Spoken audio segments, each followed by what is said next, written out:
You can have the greatest product in the world, but if people don't know who you are or where you are or where to buy it, then that doesn't mean anything. I found myself as like a 17-year-old white belt managing a school, and no business experience, no systems would lead to like talking to someone on the phone for an hour about UFC 1, UFC 3, UFC 10, wasting time. Maybe too much focus on business practices. You kind of lose the essence of what you started this for. I think we can find a balance where we are efficient, we're generating enough income to provide for our family without turning it into a McDojo. Hey, Martial Arts Academy owners. I'm here with Adem Redzovic, owner of Downtown Jiu-Jitsu Club here in Chicago. How are things going at the Academy, Adem? Things are great. We're working hard, changing the world one armbar at a time. Yes, yes.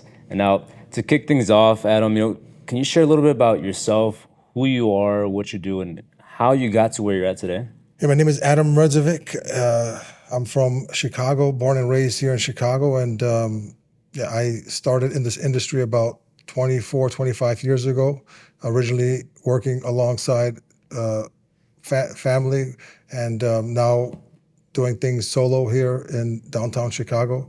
And I've had an interesting journey with regards to learning from multiple sides of the Gracie family.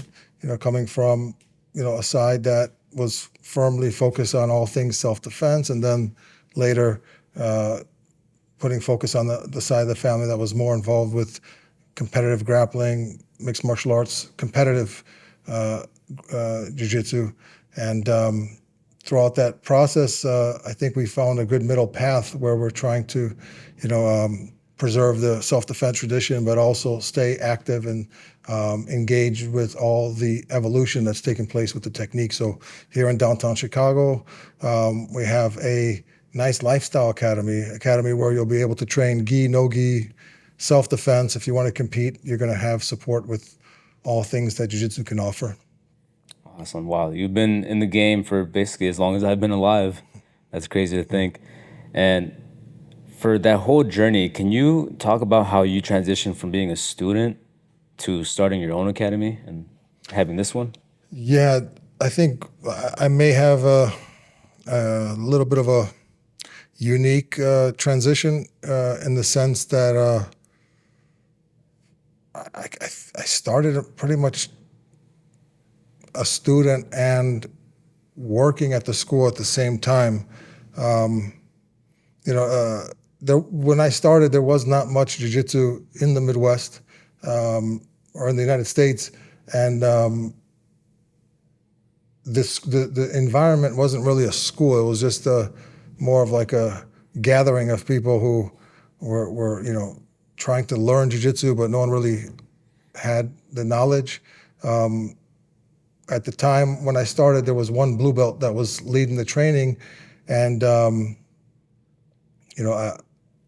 I think maybe after my first or second class, I started cleaning the mats, and one thing led to another. The person who was in charge of those training sessions was no longer able to continue running them, and as a result, my brother and I opened up our first school, and I was actually a white belt. So really early in the journey, I was took on the responsibility of managing our training environment, and so it was unique in the sense that I never really planned for this. I never really signed up for this, and just pretty much what life threw my way.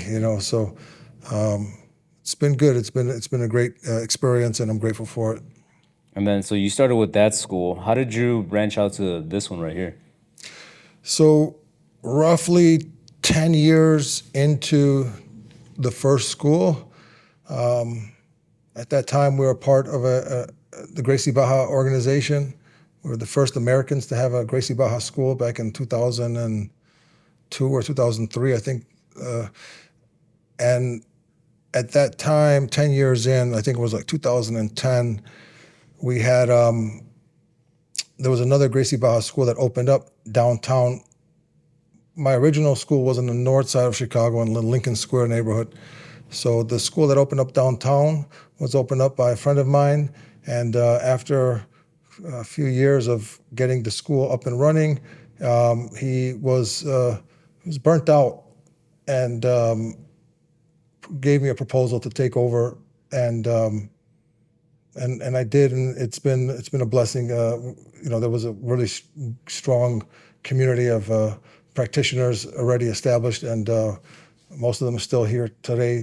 So that was around 2010, 2011. So now it's 2024. So we've been around 12, 13 years roughly. Originally in a different location here downtown, probably a mile or away from where we currently are. And it came about from a friend of mine that was looking to transition out of the industry, and it became an opportunity for myself. Wow, that's an incredible journey. And for the listeners who might not know, can you share a little bit about how we met and how we started working together?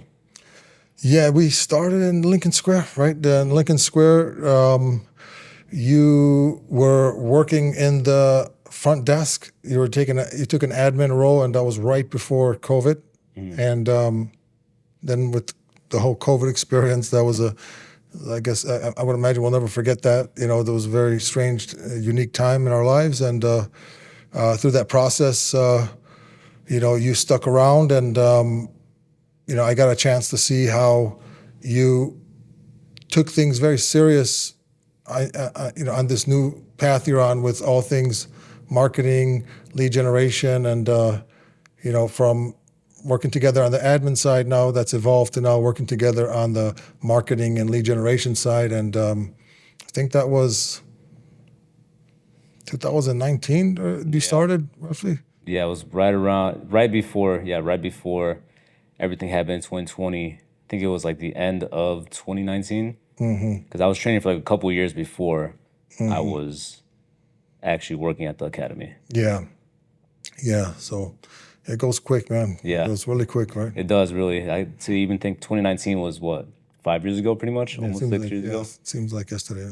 Yeah, and you mentioned too that you started working at the academy, and then they gave you the school. Yeah, there was originally that group that was training together.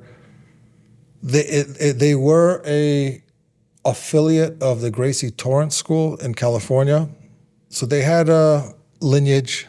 There was a connection to the source, but it wasn't actually a business. It wasn't like it was. We're pretty ghetto, man. It was like everything about it was ghetto. The training environment, the fact that they were operating as a business, but they weren't a business. That means there's no insurance either. It was pretty humble beginnings, and upon that transition, when the leadership was no longer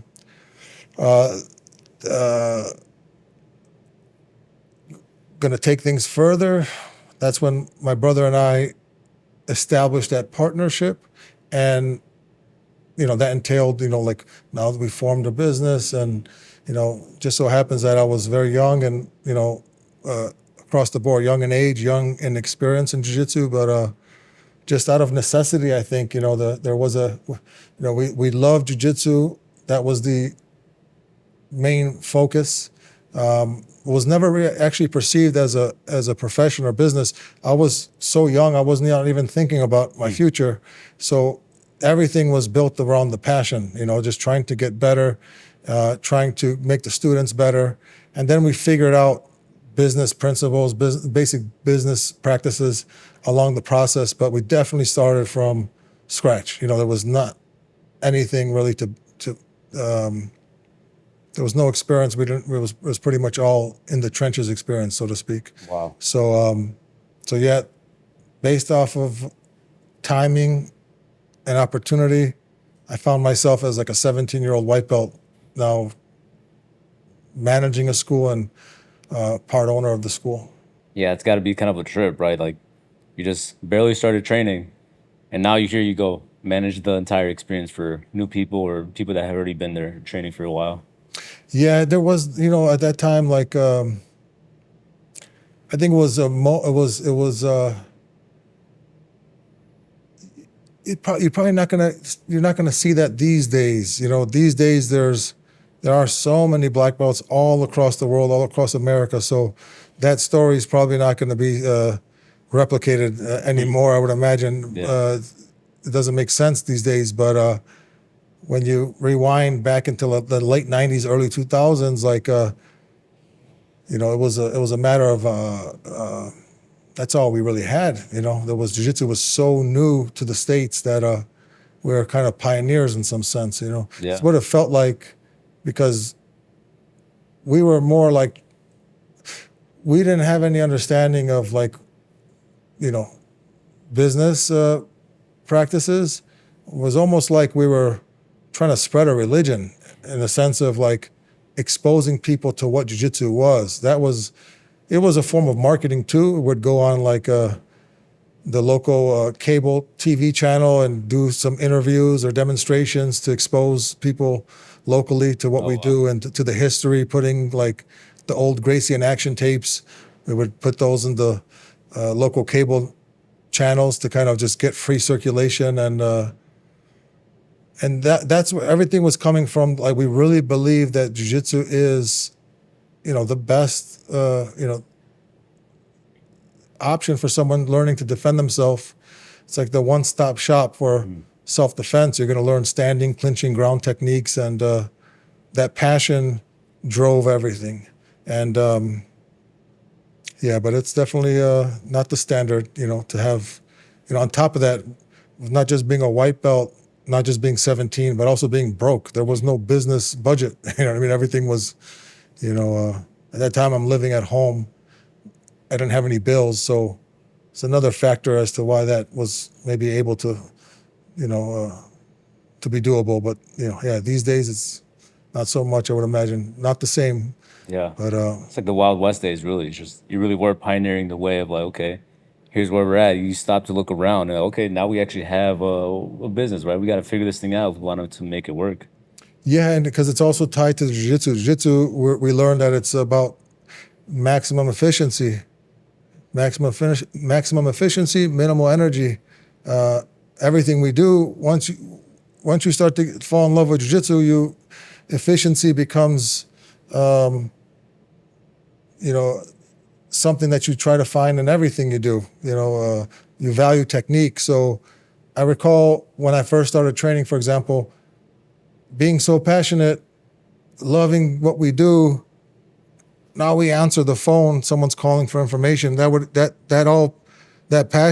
passion mixed with no business experience, no systems, would lead to like talking to someone on the phone for an hour about UFC 1, UFC 3, UFC 10, you know, just wasting time. And oftentimes those same people you're talking to on the phone for an hour, they don't even come in for an intro class. So you just, you know, that passion becomes, you know, spread thin when you don't have systems, when you are doing things inefficiently on the office side. So I think in some interesting way, the passion for jiu-jitsu led to passion for, you know, all things efficiency, which eventually led to figuring out some business practices. You know.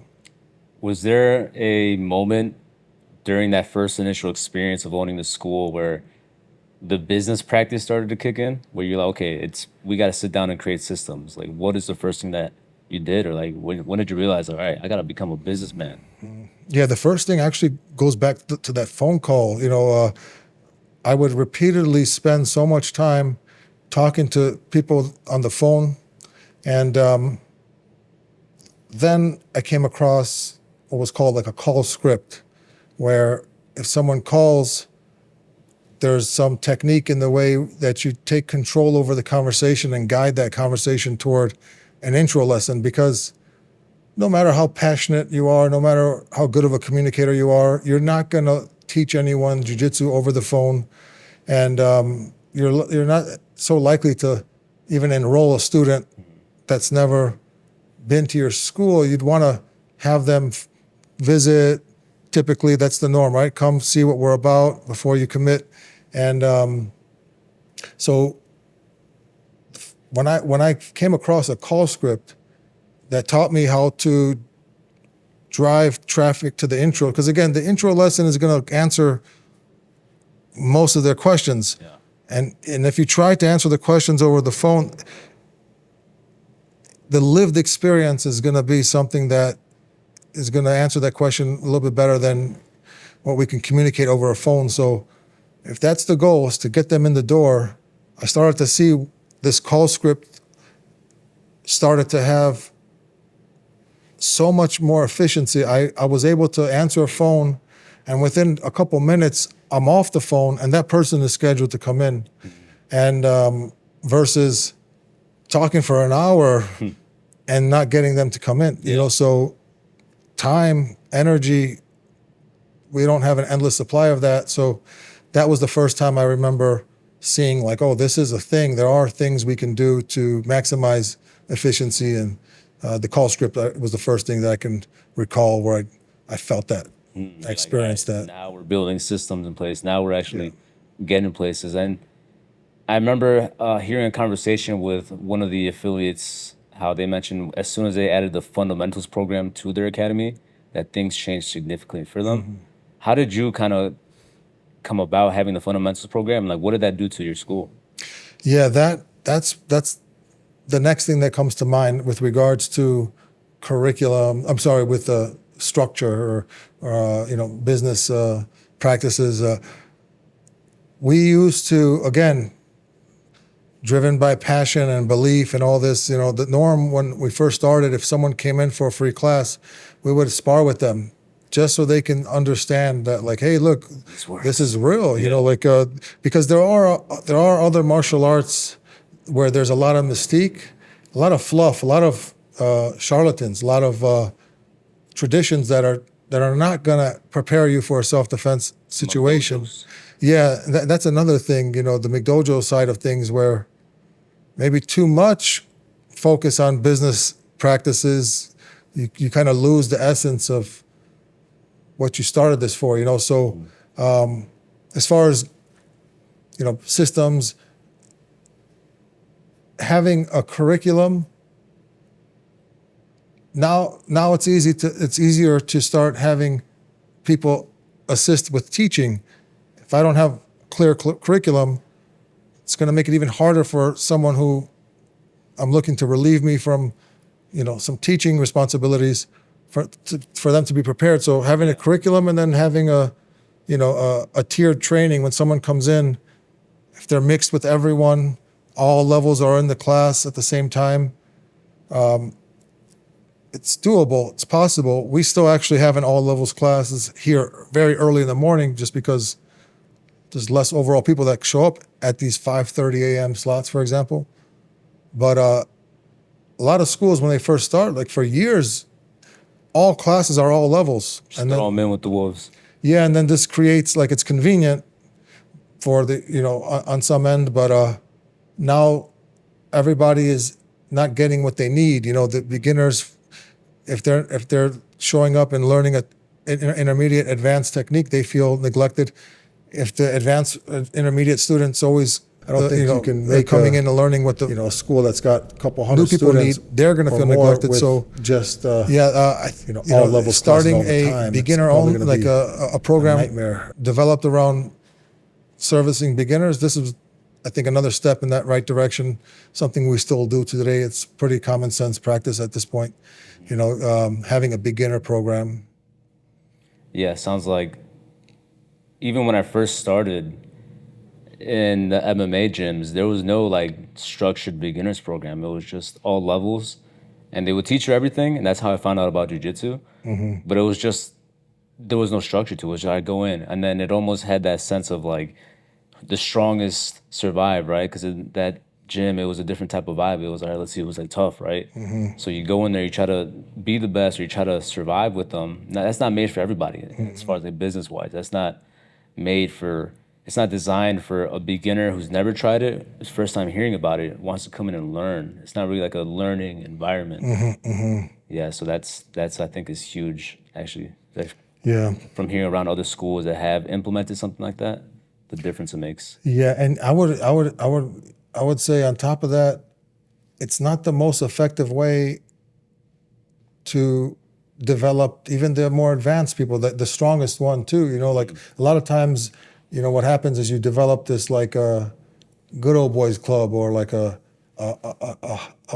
established hierarchy of like, we're just going to show up and we're going to just do rounds of sparring.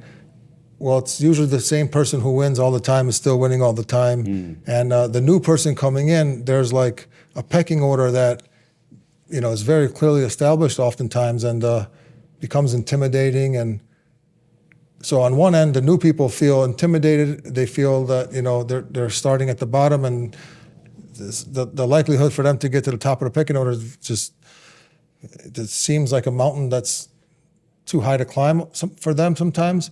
But then also those guys at the top of the pecking order, their training becomes stagnant too. Like like getting used to the same people.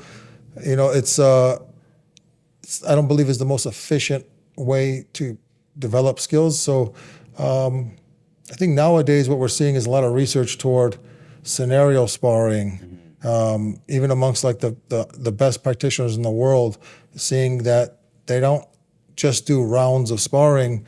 They're doing positional sparring, scenario sparring, and I think with that approach, having positional scenario sparring, you can integrate newer people with advanced people, and it's not the exact same experience. You can get a little bit more value from for both sides. So definitely, this is like the path of progression now, right? There's building curriculums, and with an art like jiu-jitsu,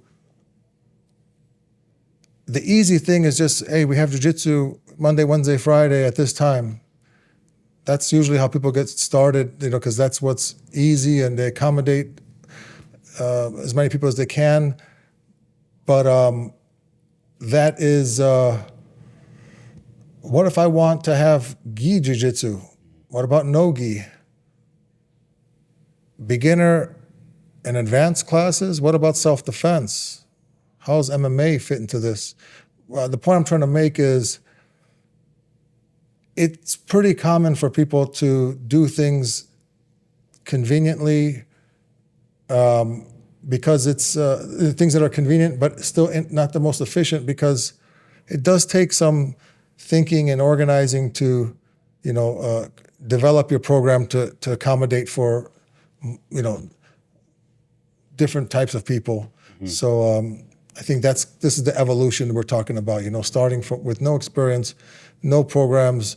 How does that start? Typically, all levels jiu-jitsu, but as things grow, you're gonna start stalling your growth. You're not going to be able to get past a certain amount of members until you start accommodating for different tiers of experience levels. It's impossible. I don't think you can make a school that's got a couple hundred students or more with just all levels classes all the time. It's probably going to be a nightmare, I would imagine. Yeah, that's such a good point. And before we dive deeper into how we've been working together, you mentioned some schools, or that's the stagnant point, right? Where it's like having all levels. But what were the biggest challenges in getting new students for you? I know you mentioned implementing the script and then the fundamentals program, but what happened then? Like, what were the challenges that came up for you? So, previously at this, the last school that I was managing in Lincoln Square, I think there was a tremendous value from the location we were in. That school is a storefront on a corner with a stop sign. So lead generation generally has always been not so challenging, just because of those kind of like organic, situation you're in. You just like corner location, storefront, busy street, stop sign. You're getting eyeballs. Yeah, like the best there, right there. But here, it's the complete opposite, right? We don't have any signage. And where are we? Just for people who say here, like they don't know what this looks like. We're downtown. Downtown Chicago. We're on the third floor of a commercial building, and there's absolutely no signage anywhere. You would have to find our name in the directory on the little monitor outside the directory outside the front door. So it's pretty much now we're completely dependent on internet marketing and the word of mouth, our community. So yeah, that's been an interesting experience to see how these things can impact lead generation. So yeah, historically in Lincoln Square, it came naturally. Here, we really had to dig a little bit deeper and get creative and recruit your services and yeah. So it's been a process. It's been a process, but definitely we have to rely on more than just organic exposure here because we don't have any. Yeah. Yeah, I know you get a lot of people who don't even know what to look for, right? They end up going to the alley sometimes. Like, is it the stairs in the back? I've gotten that before. Yeah. And you wouldn't be able to tell if you looked outside the building. Yeah. It just looks like, a regular restaurant and then like a doorway. Yeah. And then from third floor, you can't even tell really. But yeah, the good in it is I feel like we've been able to dial in a little bit deeper, with we're kind of working with a handicap, so to speak, and or working with kind of like playing the game on the higher difficulty setting. yeah. So I think it's been a value in the sense of evolution as a business owner, having to not rely on just things coming naturally, organically. You have Yeah. to go and figure out the recipe, so to speak. Yeah, like turning your weaknesses into like the strengths, right? And then from there, pivoting. What would you say to academy owners who are hesitant to work with other agencies? I understand the hesitancy. From the school owner perspective, you're getting advertisements and seeing different claims and then some of these school owners probably have gone through scenarios where they didn't, everything that was promised wasn't delivered. So I think it's natural to have this hesitancy or skepticism, but ultimately it's math. If we're on top of our stats, then we can see the real picture. So that's another, issue with a lot of school owners. A lot of these people are passionate about the art that they teach, and oftentimes not as passionate, understandably so, about all things office. But ideally, we have someone taking account to the hardcore numbers. That statement. Numbers don't lie. So I think that would settle a lot of the academy owners' insecurity if they have the infrastructure established within their school where they are on top of their bookkeeping, they're on top of their analytics, then I think they're going to be a little bit more inclined to taking a chance and trying something new because, there's a statement that says, if you cannot measure it, you cannot manage it. And I would imagine a lot of those insecurities come from that. They're not measuring, they don't have the infrastructure established to understand their numbers, understand the analytics. And then I think that insecurity just is always going to be there. Yeah. But my advice would be just make sure that the numbers are, factored in. How many leads, how many of those leads ended up coming in for an intro. Some of them said they would, some did, some didn't. What's the difference in the numbers? How many of those that showed up actually enrolled? And from those that enrolled, how much income was generated in those sales? So this is the side of things that I think would be a major factor into settling insecurities. But again, if you're not on top of your numbers, that's usually not a good sign, So No, that would be my advice. That's such a super important point, especially when it comes down to having that balance between the passion for the sport and the martial art, and then also developing that passion for the business, right? 'Cause Yeah. if you want to continue doing the passion, then you need to be able to keep afloat to keep everything continuing. Now, I remember you mentioning in the beginning when we first started working, a little bit skeptical about ads, paid traffic initially. What were your thoughts back then? So I think looking back, skepticism, I think naturally you're advertising to the general public, and you know the general public is a very mixed bag of personalities, and not all, they're not all the ideal member. This is something that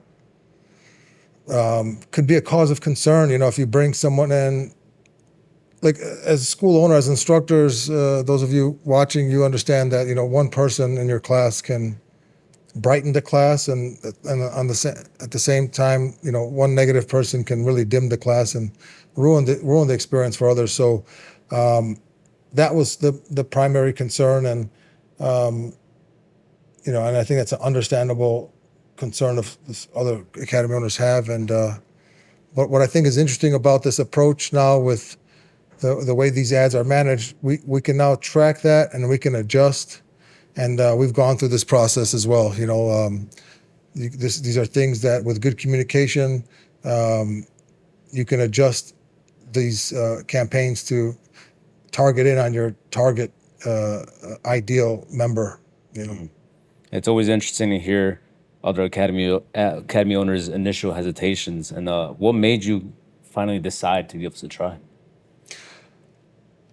I think the probably the biggest factor is I've seen your evolution, from when we started working together and you were doing some of the basic admin tasks, and then seeing how you were fully invested in this research, in the understanding this craft, this all things marketing. So this is something that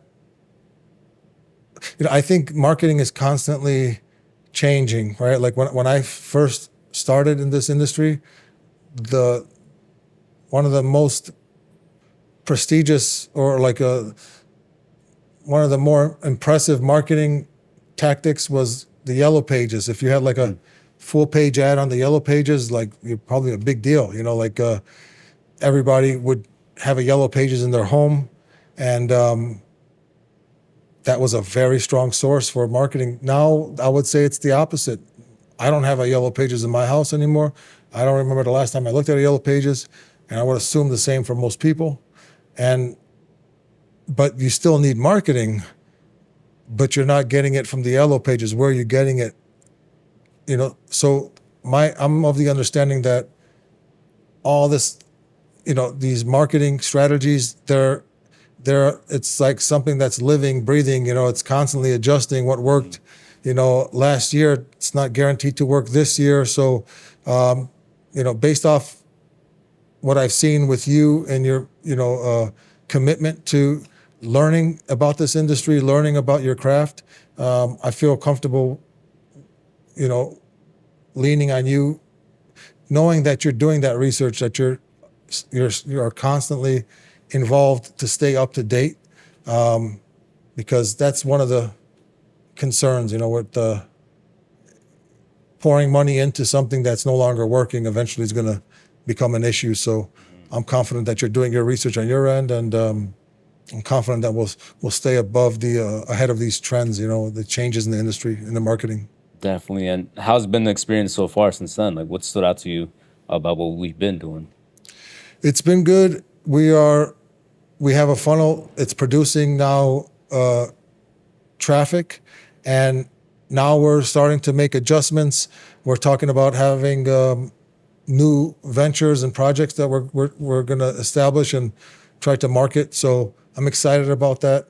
I'm excited about the potential to launch this online school of marketing, martial arts consultation, And once that is up and on my end, once that infrastructure is all complete on my side, I'm super excited to see how we're going to customize these funnels for a new audience, for a new type of client, and yeah, I'm excited to see how that goes. And yeah, I'm grateful for the experience. I'm glad to hear that. I'm excited just as much. And is there a specific moment or result that made you think like, wow, this is actually working?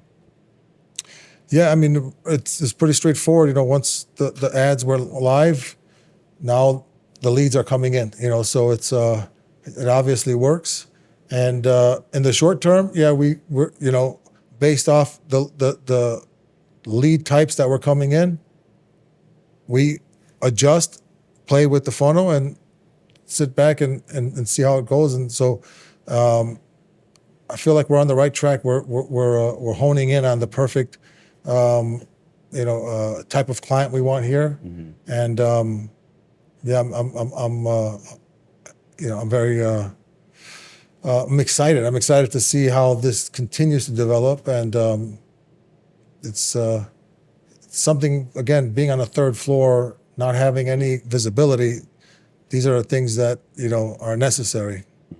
Yeah, no, that's definitely true. Especially that first adjustment we made of honing in on the exact customer that we want, the right target audience, that makes all the difference, right? Because living in a big city like Chicago, it's easy, like you said, general population. It might not be the best person that you want to be to invite into the environment and the atmosphere. So really honing in on exactly who is the best profile and what would be the best person to thrive in this environment. I think that's the difference for sure. Yes, I would imagine this again. Everyone has challenges, but I think the downtown location has unique challenges in that sense too. Even for the funnels, the variety of people within a mile radius of downtown Chicago is so wide that it's going to require even more, polishing on the funnel versus, I think, a school owner who's living in, a suburb, or I would imagine, you correct me if I'm wrong, but I would imagine it's probably going to be even easier for people in those situations if they have like a fairly clearly defined demographic in their area. Again, being downtown, it's within one zip code, you can get such a variety of different types of people, and so yeah, it's been interesting, and it's a process that I'm looking to. I'm excited to see how it continues to develop. Yeah, even living in Chicago, even the next block over can be completely different than the one that you're living in right now. So, yeah, that's interesting to hear. Is there some part of the service that you find the most valuable, or anything that you think sets us apart? I think the communication, and I think that's been valuable. That's been something that if things are not going, if something needs to be changed in the funnel, you've been very accessible, quick to action, and we make an adjustment. And I think the communication has been something of a high value. I don't feel like I'm working with someone that I'm being unheard. I think that you're on top of the stats, and you're accommodating to the needs that we communicate, and it's been really convenient. Awesome. And for the martial arts academy owners listening, what would you say to them if they're on the fence about working with us? I think I follow a very particular budget plan, something that's been it stood the test of time. This is a martial arts school budget plan that I've inherited from someone who's, I'm utilizing one that, comes from someone who's been in the industry for, several decades, is still in the industry. So part of that particular business plan is that you're putting, at least 10% of your gross revenue into marketing, or roughly 10%. So I would just ask, or have those martial arts school owners reflect, or maybe just figure out how much are you spending on your marketing, and how is that returning? How is that investment returning? Again, it comes back down to budgeting and your analytics, because our feeling is not always logical. Sometimes we can feel certain ways based off our insecurities, and I think if we have our stats, like here we do, I have my manager give me an end of month report. This is a regular practice. It's part of their job description. If you're a one-man show, like, I would encourage you to start doing it yourself. I know it might not be what you're passionate about, crunching numbers, but you're going to have to establish that practice before you can delegate it to someone else. So I think a lot of the insecurities will be dealt with through this practice of, figuring out are you allocating any money towards marketing? If you're not, is that a good idea? Is that industry standard? Is that the norm? And then if you are going to consider working with a marketer, how is the lead generation changing from with them and without them? These are the things that I think will paint the clear picture, and then you'll be able to make your decisions a lot more confidently. But yeah, I think if you don't have the practice of working within an established business structure, business plan, business budgeting, if you don't value your analytics, then you're probably always going to have some insecurities. So that would be my advice. Get back to the basics. If you cannot measure it, you cannot manage it. So this all comes down to measuring your these what they call KPIs, the key performance indicators. You can have the greatest product in the world, but if people don't know who you are or where you are or where to buy it, then that doesn't mean anything. The greatest product is going unpurchased. So I think we need to have this. The recipe that I follow is traffic plus conversion plus retention equals success. So we're talking about traffic. We're talking about marketing. This is the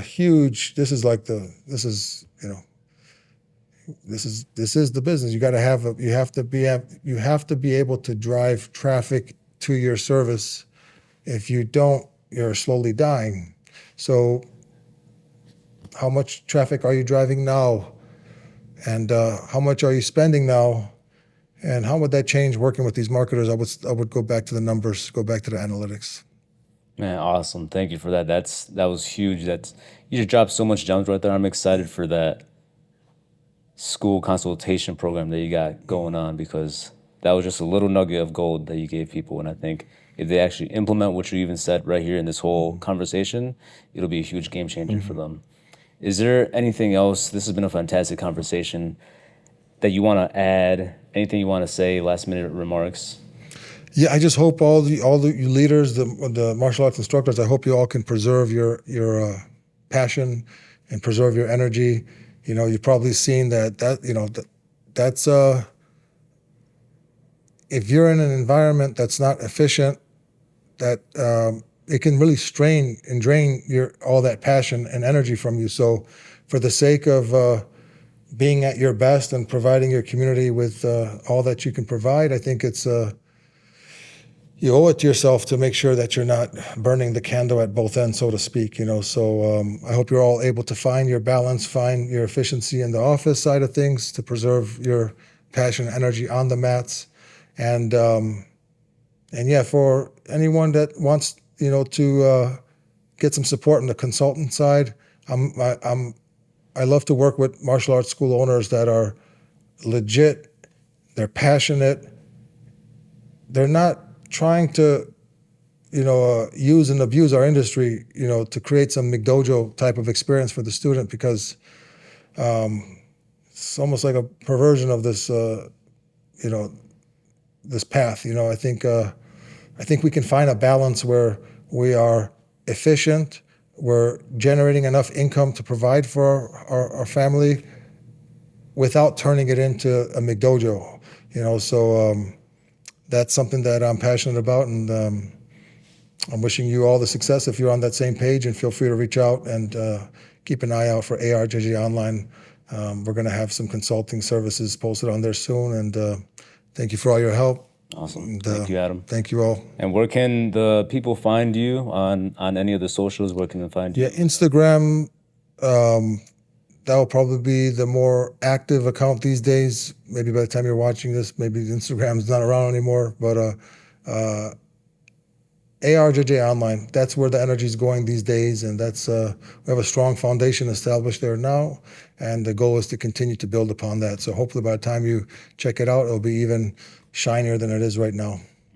Awesome. This has been a great conversation, Adam. Thank you so much for everything. Thank you. And for any martial arts academy owners interested in working closely together, getting lead generation, anything and all things marketing, hit the link down below, and in there we can have a conversation to see what it would look like to work with your academy. Peace.